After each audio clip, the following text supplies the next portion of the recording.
West Coast Cookbook and Speakeasy with Chef Justice Putnam. Netrootsradio.com.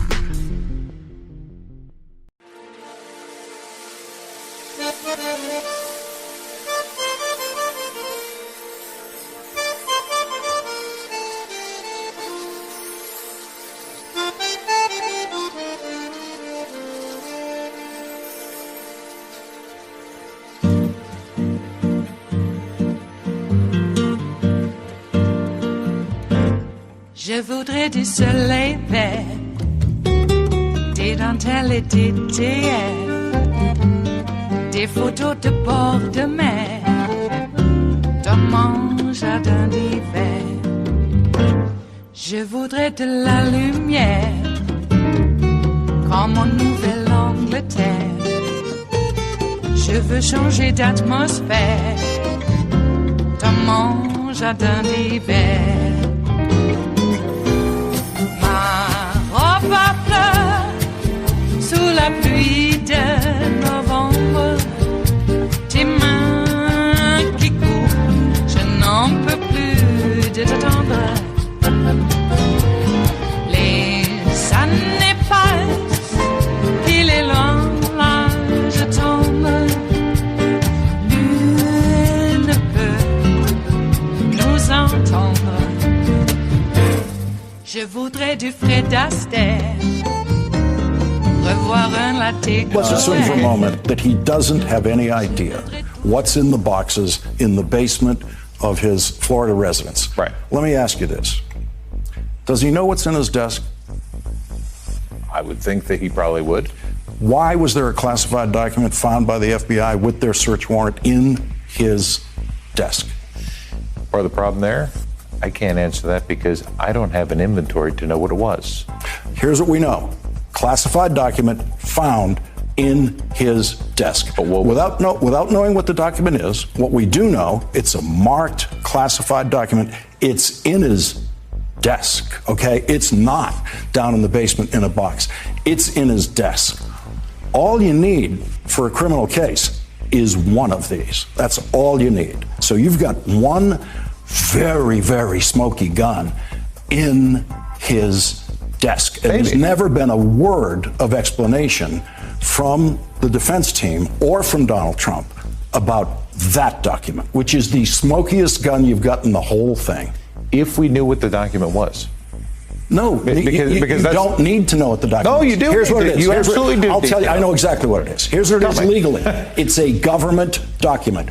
He has no legal right to possess it. It's in his desk. And as you've said quite correctly, the classification issue isn't really that important in this case because that is not what they used to obtain the search warrant. What they used to obtain the search warrant was an obstruction element of federal law that does not require the government document to be classified at all. So you don't need to know. You don't need to know sitting here exactly what that document was to know that Donald Trump, if he doesn't have an answer to what that document was doing in his desk, a legal answer, that is a crime for that document to be in his desk. That's not necessarily true. Okay, you do need to know what the document is. Okay, simply the fact that it has a classification marking on it, if it does have a classification marking on it, doesn't make it automatically some type of contraband. It has to be national defense information, one. Two, under the Presidential Records Act, we're talking about original documents.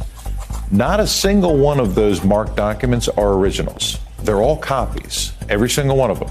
Now, when we talk about, for example, if he has the original, letter from Kim Jong-un in his desk, that would definitely be a government record because that's the original. And so under the Presidential Records Act, which makes a distinction between originals and copies, then you can talk about whether he's possessing a government record. But whether that's classified or not doesn't really matter as so much as does it constitute national defense information.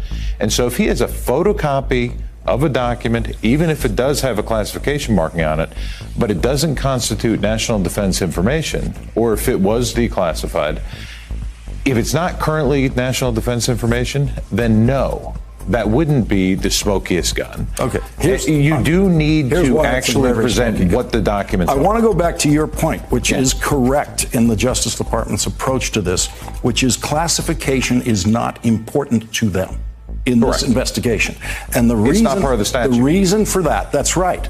And the reason for that is the heaviest thing Donald Trump is facing, the heaviest statute that they cited in obtaining that search warrant, 18 U.S.C. section 1519. And you know what it says, and you know what the final line of it says, which is 20 years, okay? And here's what it describes. Word classified never appears. Correct. National defense never appears. This law applies to, as you know, any record, okay? Whoever knowingly conceals, covers up in any record document with the intent to impede, obstruct, or influence an investigation. And that is what they believe they have in Donald Trump's desk, with his full 110% knowledge that it's in his desk, because they served a subpoena. As you know, you were there, you were on the team. You were there the day they got that subpoena. They get a subpoena. You guys get a subpoena that says, give us everything, okay? And as we all know, the FBI and Jay Bratt, Justice Department, come down to the legal team. You hand them this document that says, we're giving you everything, and it turns out it's not. And because they know it's not, that's what allows them, that moment of obstruction right there, where Donald Trump, through his lawyers, is saying, I'm giving you everything, not a press release, not a I'm giving you everything. Well, which is not what it says. Okay, I know it says... It doesn't say that, and that's unfortunately one of the misnomers. Tell me what you think the loophole language is in that document. It's not about loophole language. It's not about loophole language. That is a standard form of a certification. It's not a form. The audience shouldn't think it's a form. It was typed word for word, written word for word by Evan Corcoran. It's not. You want to let me answer this? Yes, but it's not a government form. When you receive, no, it's not a government form. No. It's a legal form. Okay. Well, what happens is this. It's his composition, word for word. It is Evan Corcoran's composition. And what happens is when you receive a subpoena for documents to a custodian of records, there's a relatively standard custodian of records certification. Each lawyer will maybe draw up their own particular form, but ultimately, every time you respond to one of these, you don't sit there, open up a brand new Word document and type it out from scratch. You take one that you've done 20, 30 times before, you change the names. But here's the thing. When you have a custodian of records subpoena and you put in a certification saying a diligent search was conducted and all responsive documents are attached, what you are certifying is that everything that you found during that diligent search is attached. No lawyer is going to then say, as has been misreported in the media, no other documents exist. Nobody's going to say that. No, and that's the difference. You know the law doesn't need that sentence. But here's the thing, is that ordinarily he asked for more time. He did not get the additional time that he wanted. He wanted to be able to do a more complete search. He had a year and a half. No, he did not have a year and a half. He had a few weeks. All right, so... No, hold on a second, because this is an important point. Yeah. When he received the subpoena, he had a few weeks to respond. He needed more time. DOJ refused. Ordinarily, in any other circumstance, when I'm dealing with a prosecutor and I say I need more time, they'll either give me the more time or they'll say, hold on. They will say, give us what you can and keep searching. Jay Bratt didn't do that.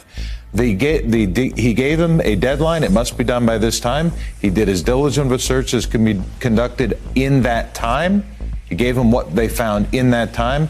And then it was cut off. What they should have done, if DOJ was going to be acting like normal professional prosecutors from any other U.S. attorney's office, they would have continued to work on this and said, okay, continue to search, continue to do this, find whatever else you can, and give it to us. They didn't do that. When you were a naval officer, yes, if you had a classified document in your desk at home, and the government spent over a year,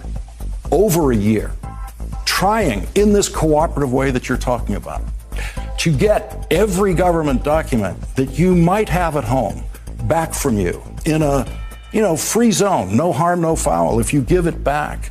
And there comes a day when you give back what you are telling us is all your documents. And then the government discovers they didn't give us back everything. And so the next time the government asks you for something, they do it with a subpoena. And when they do it with that subpoena the second time, after you spent more than a year not giving them everything when you finally gave them something, how much of an extension of time would you expect from the government on that subpoena that's chasing what you were supposed to give them the first time you gave them documents and you didn't? Unfortunately, your hypothetical departs widely from the actual facts. During that first year, they were discussing it under the Presidential Records Act. At no time did NARA tell President Trump or anybody on his team what they knew from 4 decades of experience, which is that these boxes generally contain a mixture of documents. Instead, what they did is this. They wanted all of the records returned to NARA headquarters here in D.C. Mm-hmm. Every other president, from the signing of the Presidential Records Act, Reagan on forward, NARA would get a facility where that president moved to. Mm-hmm. They would have all the documents housed there so that over the next 2 years, because under the law, the former president gets 2 years to go through all of those, decide what is personal, what is presidential. For Donald Trump, they chose not to do that. In choosing not to do that, that is what caused the General Services Administration, another government agency, to move all the documents from the White House to his house in Mar-a-Lago. The same thing that they do for every vice president. That's why you find documents in Biden's house. That's why you find documents in Pence's house. For the next year, they're asking him to send all the boxes back to D.C., not to be able to go through them, as every other president had, not offering him, we'll get a facility in Palm Beach so at least you can continue this process. Mm-hmm. They're saying, don't go through them, send them back. And he's sitting there saying, under the statute, I have 2 years to do this. Okay. But you cannot take that period of time and then the subpoena and just mash them together and act as if it's a continuous thing. These are two totally separate things. Okay, so let's just accept all that, okay? And there's a lot of things to argue about, which we won't. We don't have time. In the year and a half, when Donald Trump wants to use his time to go through these boxes to find out what should be sent back and what doesn't have to be sent back, how many boxes did Donald Trump go through? 15 boxes were returned in January. How many did Donald Trump look at? Any? You would have to ask him. I know the 15 boxes were returned. I don't believe that he went through them that carefully, because certainly when I went through them, I saw things that were clearly personal records. But did you personally find classified documents when you went through the boxes? No, I went through them at the NARA headquarters. Mm-hmm. I went through them there where the marked documents had already been removed and they were replaced with insert sheets that said, here within the box is where we found this document, this title, this classification level. Right. And so we were able to kind of reconstruct what was in the boxes from that and understand how these documents related to everything else in the boxes. So I got you. So yes, I did go through that. It is Thursday, the 8th of June of 2023, and you are in West Coast Cookbook and Speakeasy. I am your chef de cuisine, Justice Putnam. Gunner the English Bulldog is our snoozing sous chef. Precious the little Yorkie is our door girl, and she will be seating you directly for our especially special daily special, Metro Shrimp and Grits Thursdays. A little bit of jambalaya, a little bit of spice in your life. And that's what we're here for, to give you a little bit of spice. Oh, yeah. Speaking of spice, it smells like indictment. It does. Except it's going to take a little while, maybe a week. Everybody's hoping it's today. I think that's not how it works. But, it's getting close. A lot closer than it was, indeed. Oh, did you hear, just as an aside, Pat Robertson passed away from the 700 Club, the guy who helped bring Christianity to the masses, apparently. Everybody thinks that Christianity was just some oppressed religion that had no bearing on anything here in America ever, until Pat Robertson came around. And oh, what a great man he was. All right. Well, William Tyndale would like to have a word, but hey, that's just me. Oh, William Tyndale, first guy to print and publish a Bible in English. They didn't like it either, they being the church elders, because they wanted those Bibles under lock and key, because if the rabble ever got them, then you'd have every kind of interpretation of biblical and canonical law that there is by the rabble. And you know what happens when that happens? You get people like Pat Robertson. So I don't know, maybe the Bible should be under lock and key and only a special few can partake, because apparently the rabble is not spiritually evolved enough to be able to handle it. Look at what they've done. Okay. So much for tenure. It all is part of a whole. Indeed it is. Okay, well, so what else? Still a little upset about the Bonesaw Golf merger. I don't like merging with Bonesaw Killers. I really don't. And I don't like merging with Bonesaw Killers who also funded the attacks on us on 9/11. We're just going to forgive and forget. Fist bump this. Apparently we are. We got young'uns out there right now whining that we're spending too much time about stuff that happened in the past. This is now. Jeez. Oh, speaking of which, Marjorie Taylor Greene apparently was born in 1974. She confessed. She was born in 1974, and the Glass-Steagall Act happened before she was born, so how can you expect her to know anything about it? She has to get her staff to go look up the Glass-Steagall Act so she can figure out what that is. Somebody asked her about Glass-Steagall, and she had no idea. This woman has been elevated to the legislature of the United States. Nice. Okay. You get an electorate that doesn't know very much about civics. I guess that's the representative that they want. Apparently. It's not the one that we want. What happens to the rest of us? The majority, as a matter of fact. We have to be quiet and take it. Yeah, so getting back to the PGA, I'm still a bit livid about that. Why should I be even caring? Because, I don't know, given the whole elite attitude of golf, a big pass for a few decades. As I suggested yesterday on social media, maybe now is the time to nationalize all these golf courses so we can save some water.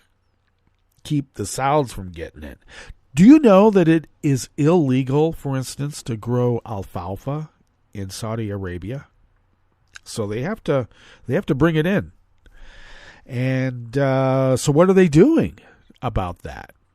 Well, they're buying up property in Montana and other areas that they can grow alfalfa.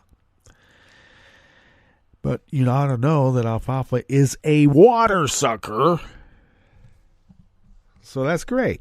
We're turning over great swaths of land so the Sauds can drain our aquifer to grow their alfalfa that's going to get shipped over there. And hey. So I say, not only does the PGA lose its tax-exempt status for being a nonprofit, maybe those should all be government-owned properties, and maybe we can save some water on, I don't know, maybe not watering a few fairways and greens here and there.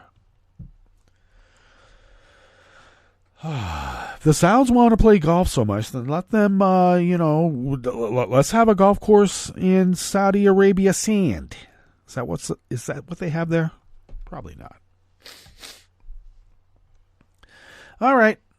Well, I usually would use golf to take a nap. I can't take a nap knowing that what's on the TV might be programming me while I'm in my slumber to accept bonesaw tactics in dealing with the world. I don't want to.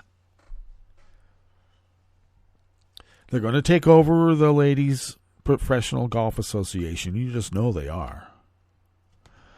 And they're going to make it so that only you people who follow me on social media, I know you've heard this already. But still, I got to repeat it. I took the time to write it down. I got to say it now.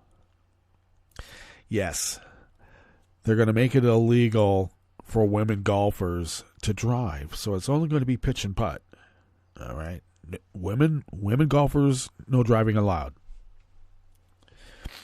It's all sorts of other things that we're going to be inundated with. This is more than just sports washing. All right. And and just the whole, I don't know, behavior of it it stinks. Because you got people like Rory McIlroy and Tiger and others who didn't take the big payout like Lefty Mickelson did. And the PGA, Monahan, said, we'll take care of you, don't worry. Yeah, they got taken care of. Got kicked in the teeth. So I don't know. This helps Trump right during an election time. Also, when indictments are coming down. Okay. It all stinks. What happened with the $2 billion that Jared got? Talk about sports washing. Typical money laundering, and somehow Hunter Biden is the scourge of the earth, and the Bidens are the real crime family. Okay. None of this was a part of our body politic, at least not to this fervor, before this guy decided he's going to make his mark on national politics. Do we blame Burdett for it? I would like to. Producer of Survivor and other weird reality type shows. How much is it really reality TV when you have writers?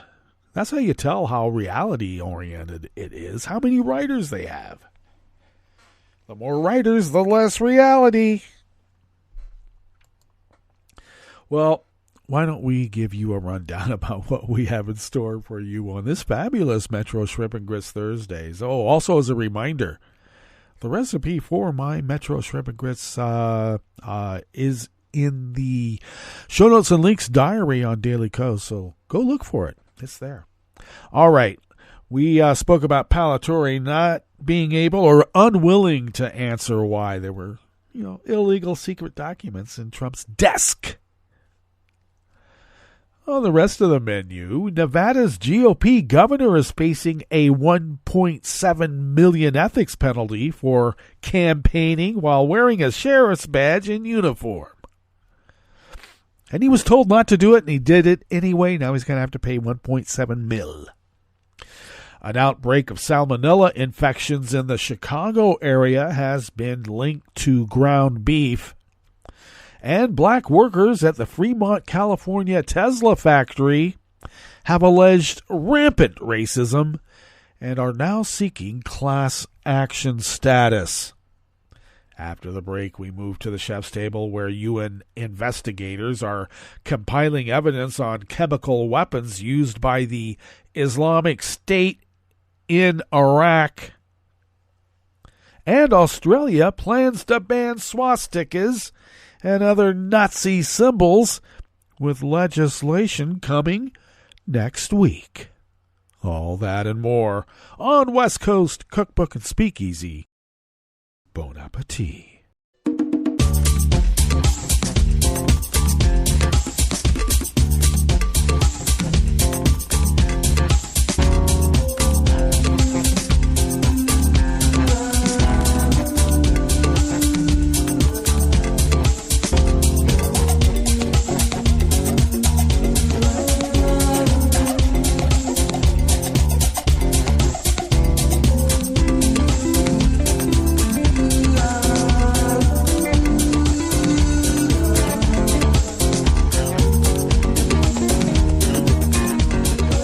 the bottom of our homepage at netrootsradio.com. To the right of the page is the chat room link, and the chat room is monitored by Kelly Lincoln, and we thank Kelly for doing so.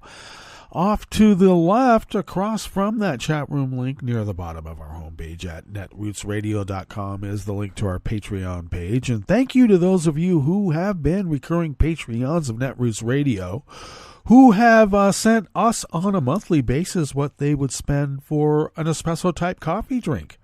And that has really helped us, and we thank them for doing so. And we would like to encourage those of you who have not bought us a coffee, and if you could do it once a month, it really does help us pay these bills. So thank you to those of you who have been so generous, and also actually bought us an even more expensive type coffee drink by upping their monthly patronage. And thank you very much for that. And we also thank those of you who will be considering maybe helping us out in the future. So thank you. If you would like to follow Netroots Radio on Twitter, Mastodon, and Spoutable, you can do so at Netroots Radio. Tom takes care of that, and thanks, Tom, for doing so as well. Follow me on Twitter, Mastodon, and Spoutable at Justice Putnam. I post the show notes and links diary that I mentioned on Daily Co's 10 minutes before showtime. And you can always find the show notes and links diary by going to my social media feeds at Twitter, Mastodon, and Spoutable. So there. You can follow the show on Twitter at Cookbook West, and please do pick up podcasts by way of Spreaker, Stitcher, TuneIn, iHeart, YouTube, iTunes, etc., etc., etc. Alrighty. This first offering here in the Bistro Cafe is by staff at the Associated Press.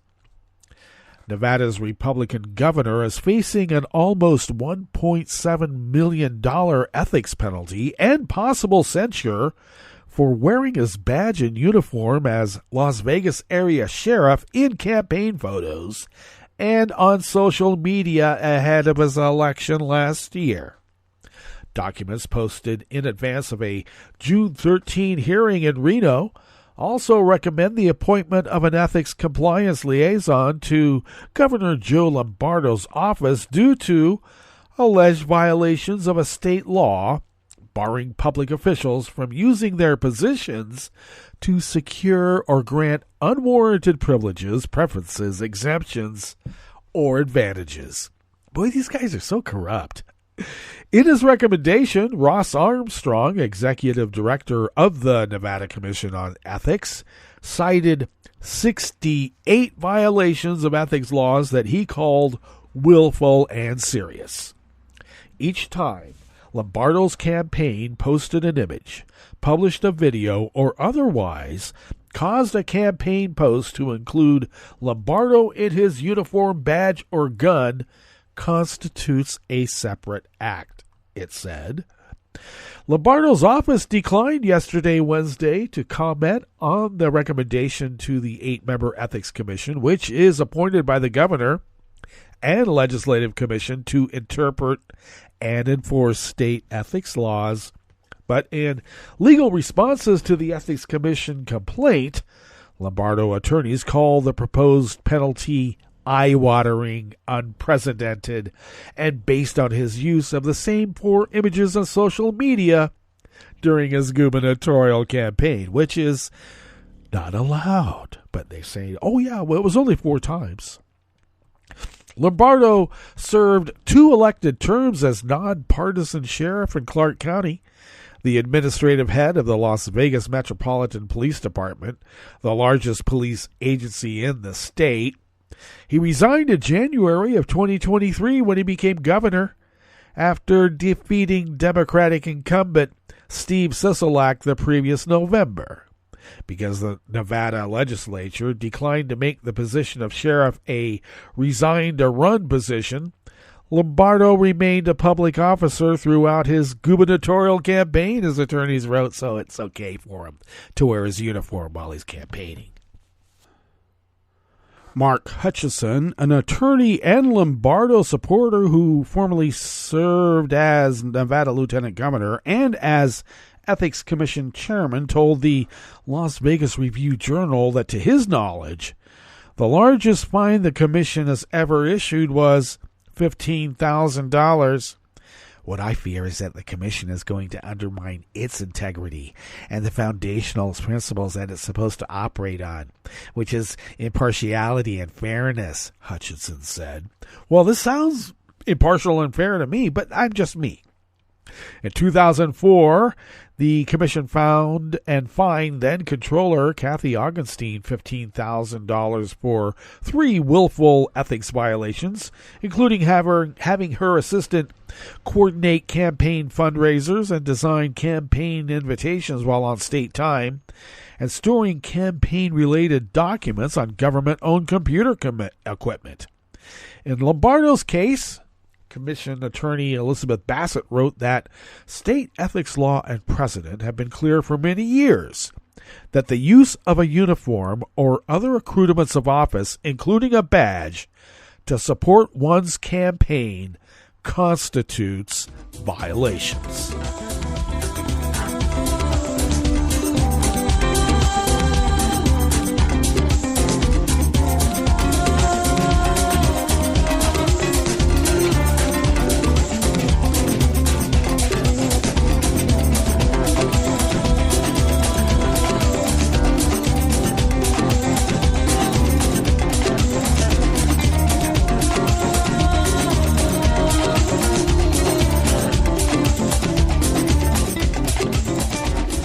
Hardworking staff at the Associated Press bring us this next offering here in the Bistro Cafe of West Coast Cookbook and Speakeasy.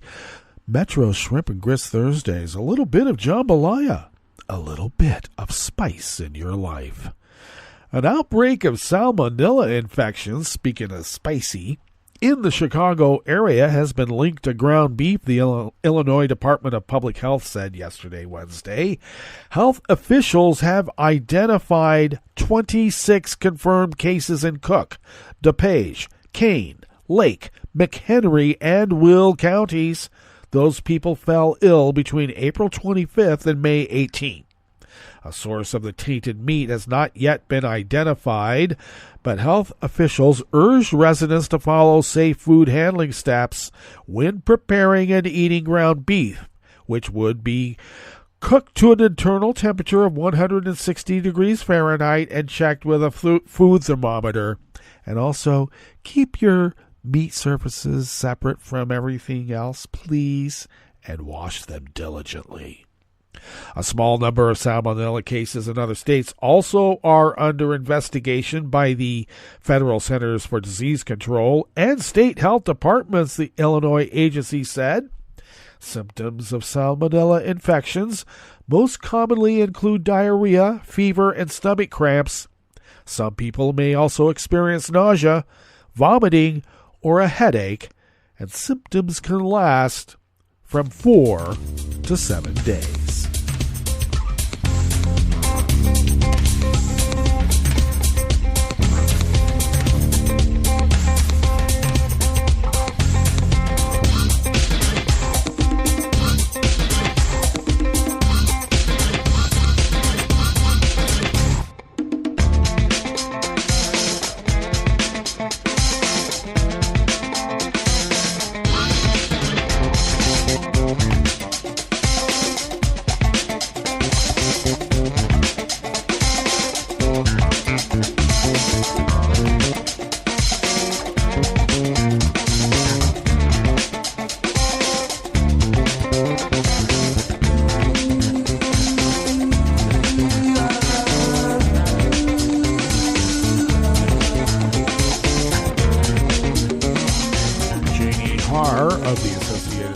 Brings us this final offering here in the Bistro Cafe part of West Coast Cookbook and Speakeasy. Tesla may face a class action lawsuit after 240 black factory workers in California described rampant racism and discrimination at the electric automaker's San Francisco Bay Area plant, including frequent use of racial slurs and references to the manufacturing site as a plantation or slave ship. The testimonies, filed on Monday in Alameda County Superior Court, comes from contractors and employees who worked on the production floor of the factory in Fremont, roughly 40 miles southeast of San Francisco, across the bay in the East Bay. The vast majority worked at the site between 2016 to the present. Lawyers suing Tesla, Inc. estimate that at least 6,000 workers could be part of the class. The individual testimonies are part of a 2017 lawsuit brought by Marcus Vaughn, who complained in writing to Human Resources and to Tesla CEO Elon Musk of a hostile work environment in which he was called slurs by coworkers and supervisors. No investigation was conducted, and he was fired for not having a positive attitude, according to his lawyers. The lawsuit is just one of several lawsuits alleging racism, harassment, and discrimination at the Fremont plant. Last year, California regulators sued Tesla in state court, alleging the company turned a blind eye to abuses and that Musk told workers to be thick-skinned about racial harassment. Easy for him to say since he's the heir to a apartheid blood emerald fortune. In April, a federal grand jury awarded another former Tesla employee $3.2 million for racial abuse he suffered. Brian Schwartz, one of Vaughn's lawyers, said the case has dragged on for years as Tesla sought to force the lawsuit into arbitration. Instead, the California Supreme Court in April allowed black workers to seek a public injunction in court that would require Tesla to change its work environment. Attorneys for Tesla, of course, did not respond to email requests for comment. All of the declarants said they heard use of one particular racial slur, with more than half saying they heard supervisors and managers use that word. I wonder if it was the N-word. Dozens also said higher-ups direct that racial slur toward them, the summary stated, and nearly half said they experienced or saw other black workers tasked with more physically laborious work and discipline more frequently. Production associate Albert Blake said in his statement that it was difficult to go to work, knowing he would face racist slurs, references to slavery, and offensive graffiti for 12 hours at a time. He said he made a verbal complaint to Human Resources in late 2021, but never heard back, and nothing changed. Something needs to be done to hold Tesla accountable for the racism that takes place at the Fremont factory, he said, and to set an example that this racism is not tolerated in workplaces in California. Well, it shouldn't be tolerated anywhere. That brings us to our break, and when we get back from that break, you know we will go through weather from around the world, and we will finish up with the stories that we've curated for you today. You are listening to West Coast Cookbook and Speakeasy, and we will be right back. You are listening to netrootsradio.com. Please hang up and try again.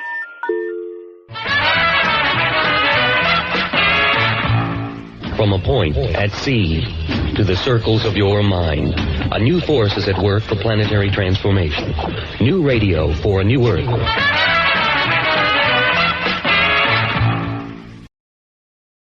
I don't want to ruffle any feathers, but this is really the best way to describe terror birds. The terror birds are fucking amazing. There's no discussion about it. They are the most amazing group of birds that existed ever. I'm Flora Lichtman, and this is Scientific American's Science Quickly.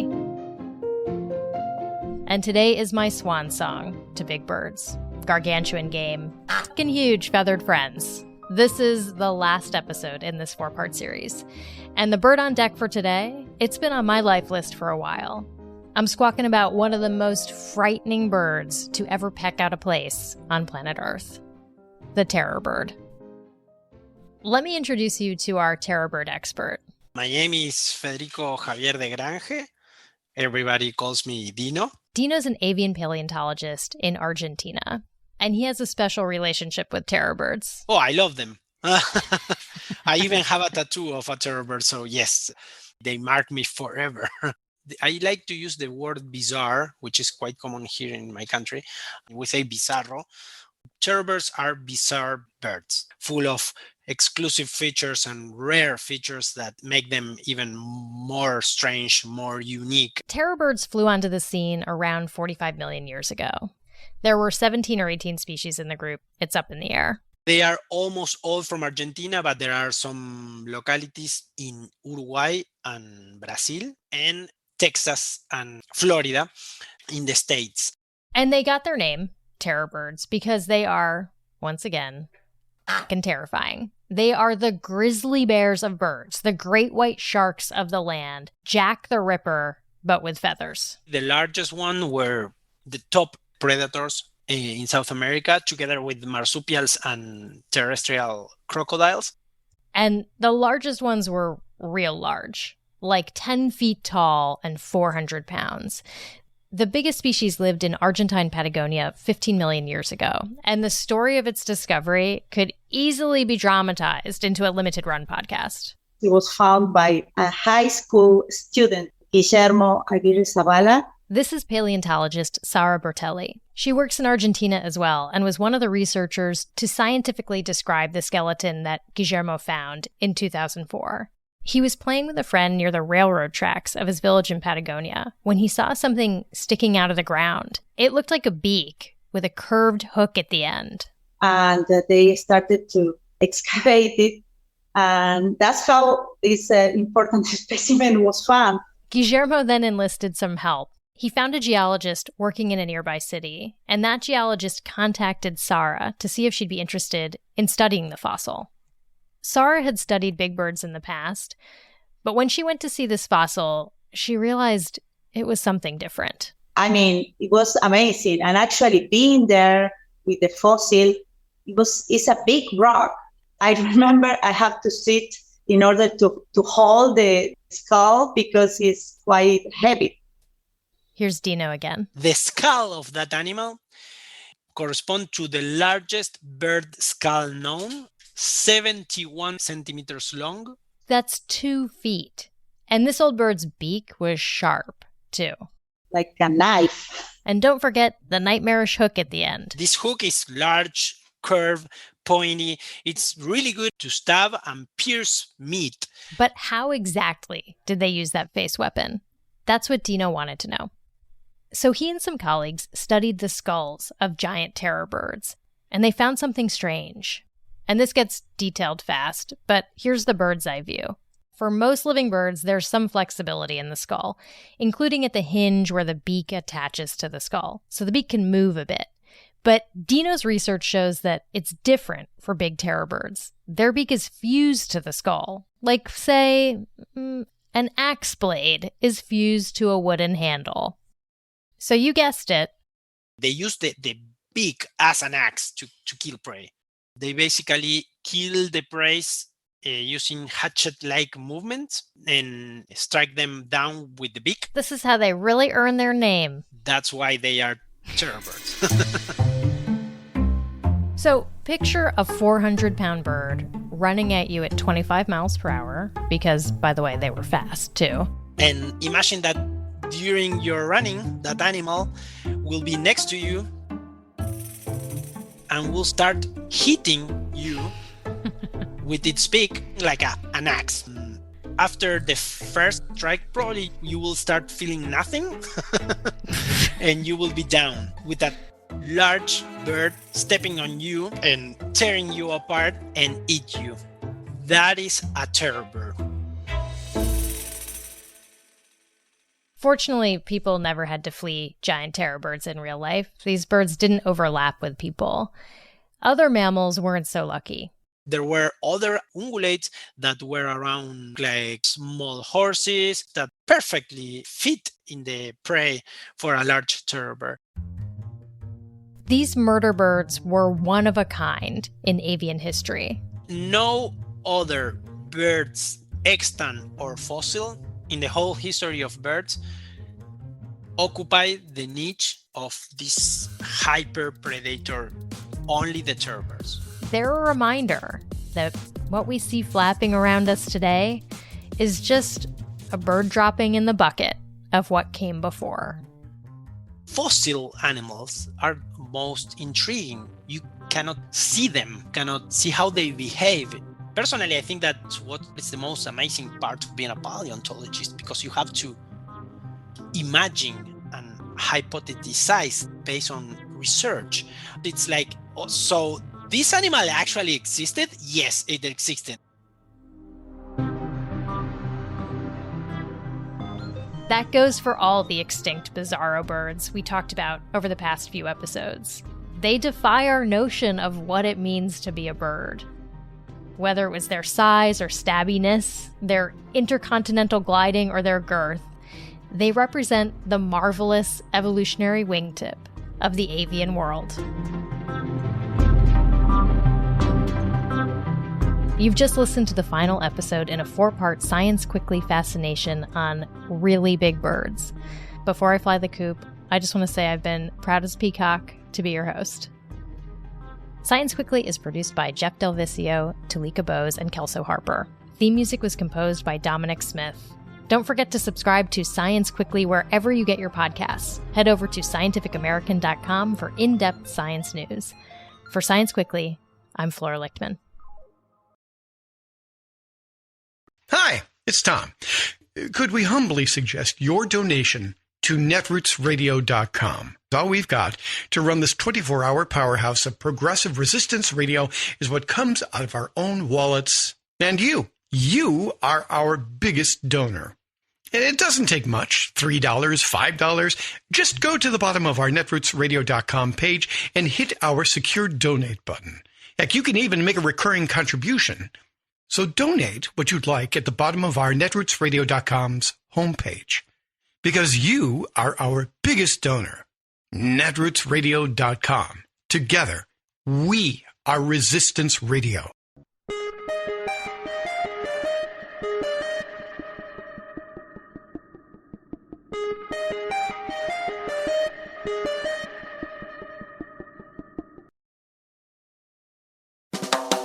This is 60 Second Civics from the Center for Civic Education. I'm Mark Gage. We're joined again today by Christopher R. Riano, the president of the Center for Civic Education and co-author with William Eskridge of Marriage Equality, From Outlaws to In-Laws, winner of the American Bar Association's Silver Gavel Award. Christopher, what were some early LGBTQ plus rights questions that the community faced, particularly following what happened at Stonewall? One of the stories that I'm particularly proud of telling in the book is the story of Menonia Evans, who, along with Donna Burkett, these two beautiful African-American women in Wisconsin, really just a few years in October of 1971, they walk into the office of the Milwaukee County Clerk and look to get a marriage license. And when they were denied, they brought the first federal lawsuit in the nation. And they made some of the arguments about equal protection and about due process that would eventually be made in later cases and become successful at the U.S. Supreme Court. But I think it's incredible to see how influenced the LGBTQ rights movement was by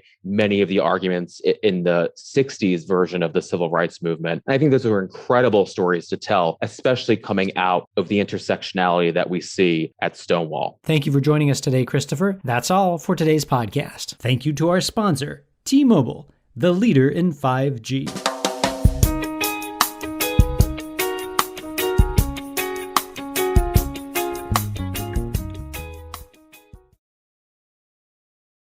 I'm Rick Smith, and this is Labor History in 2.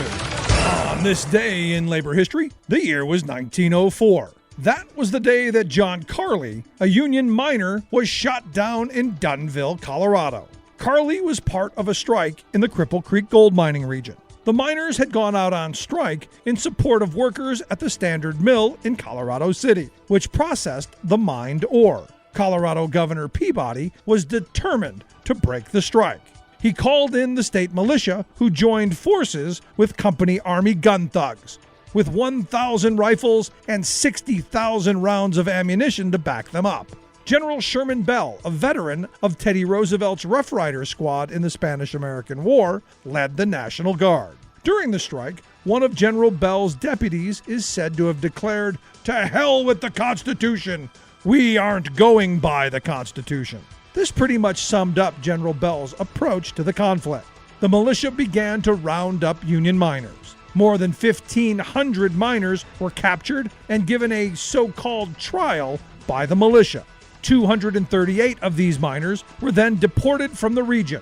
They were shipped by train to Denver, Kansas, and New Mexico, and warned not to return. The militia learned of a group of pro-union workers at a small encampment known as Dunville. General Bell loaded up more than 100 militiamen and company deputies on a train and headed for the camp. There they exchanged gunfire with the miners. 65 miners, armed with just 10 guns among them, had little chance against the well-armed company men. John Carley was killed, and 14 miners were arrested. The Union was crushed in the sights of 1,000 guns. For more information, go to laborhistoryin2.com, like us on Facebook, follow us on Twitter at laborhistoryin2.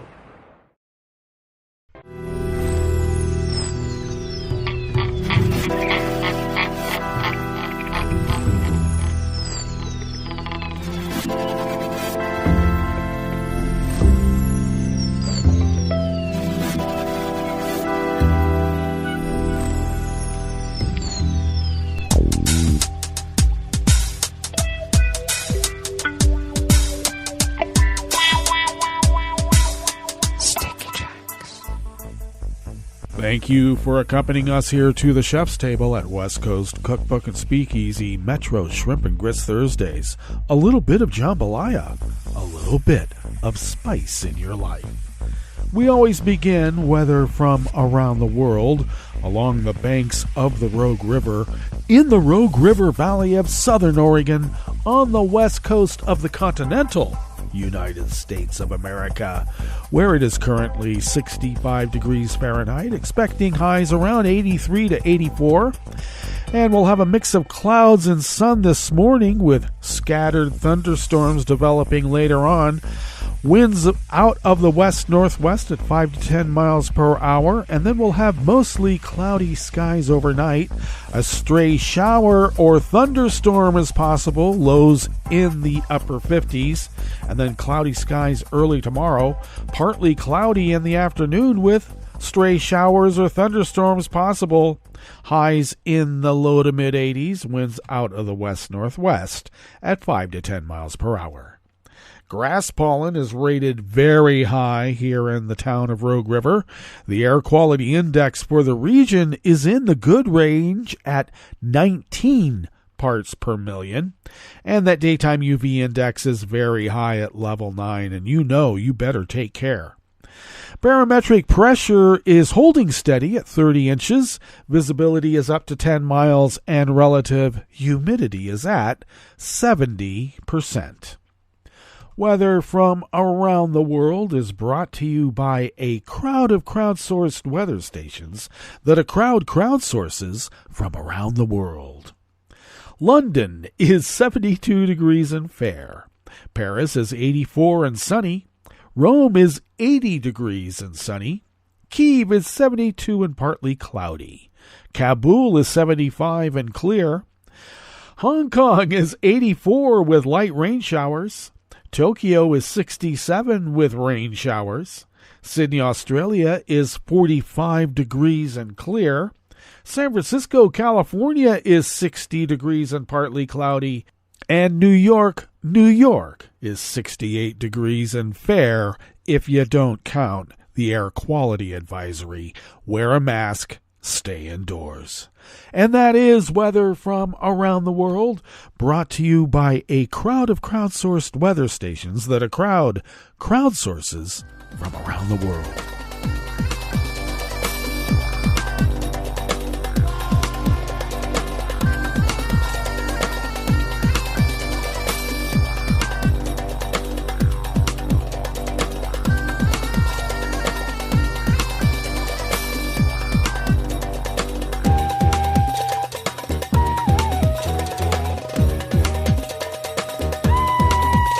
Edith M. Lederer of the Associated Press brings us this first amuse-bouche here at the Chef's Table at West Coast Cookbook and Speakeasy, Metro Shrimp and Grits Thursdays.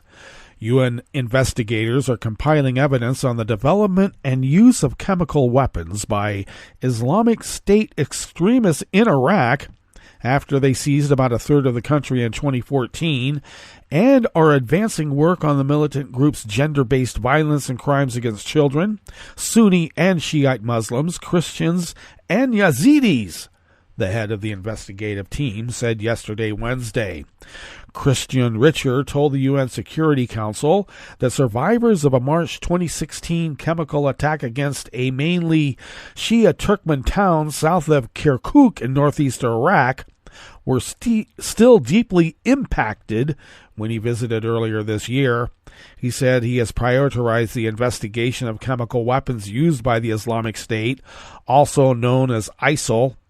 The attack against Taza Kurmatu was believed to be the first use of chemical weapons by the Islamic State, according to UN investigators.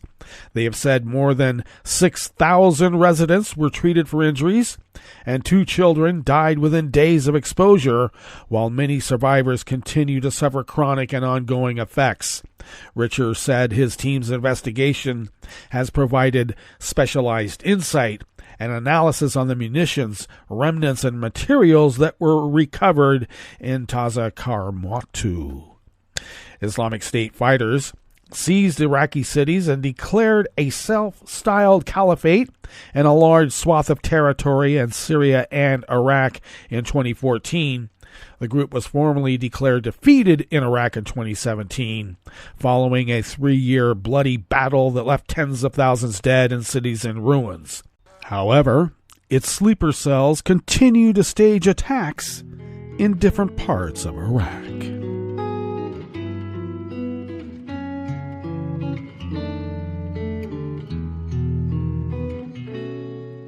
Je te donne c'est mon amour pour la vie entière.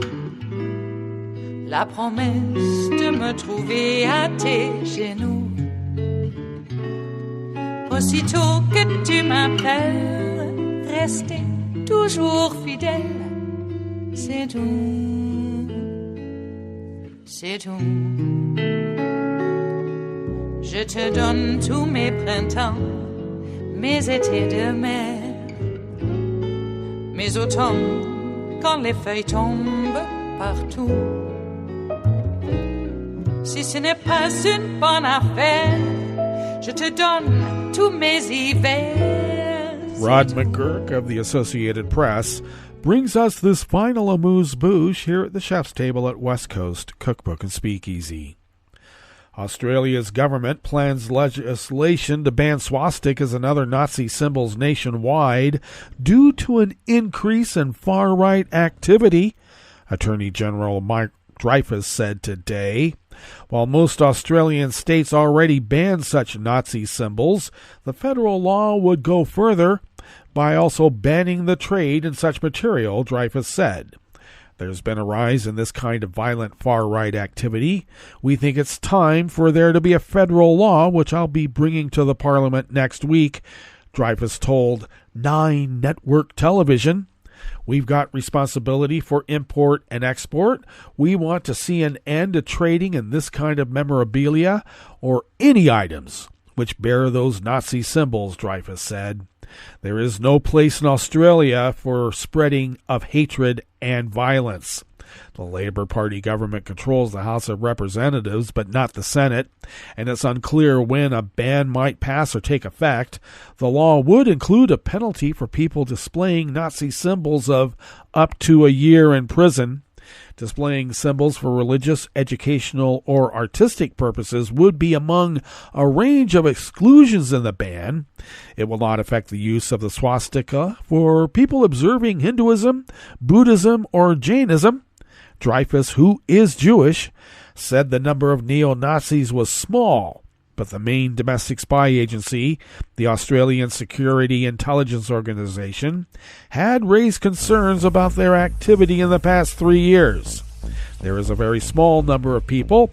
I'm hoping it's getting small and it will eventually disappear, Dreyfus told Australian Broadcasting Corporation. Well, that brings us to the end of our broadcast period for the day, but you do know Netroots Radio broadcasts on, and we will meet up here tomorrow for Blue Moon Spirits Fridays. So do stay tuned to Netroots Radio all day and all night for all the breaking news as it breaks, and we will meet up here tomorrow, right here in West Coast Cookbook and Speakeasy. Bon appetit.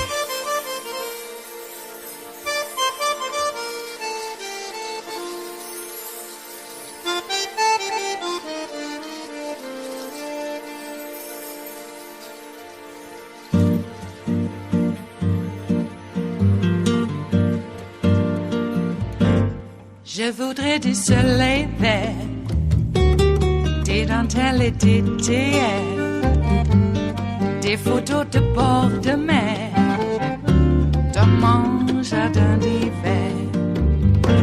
Je voudrais de la lumière, comme en Nouvelle-Angleterre. Je veux changer d'atmosphère, dans mon jardin d'hiver. À fleurs sous la pluie de novembre, tes mains qui courent, je n'en peux plus de t'attendre. Les années passent, qu'il est loin, là je tombe. Nul ne peut nous entendre. Je voudrais du Fred Astaire, revoir un latte Goël. Je voudrais toujours te plaire dans mon jardin d'hiver. Je veux déjeuner par terre, comme au long de golfe clair, t'embrasser les yeux ouverts dans mon jardin d'hiver.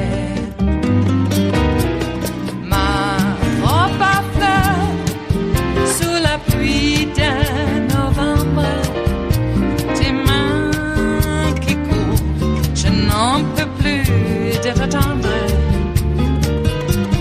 Les années passent, il est loin, là je tombe.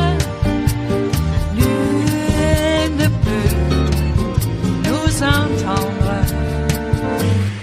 Ba-da-da-dum-di-da-dum. Ba-da-da-dum-di-da-dum. Ba-da-da-dum-di-da-dum. Dans mon jardin d'hiver. Ba-da-da-dum-di-da-dum. Ba-da-da-dum-di-da-dum. Ba-da-da-dum-di-da-dum. Dans mon jardin d'hiver. Dans mon jardin d'hiver. Dans mon jardin d'hiver.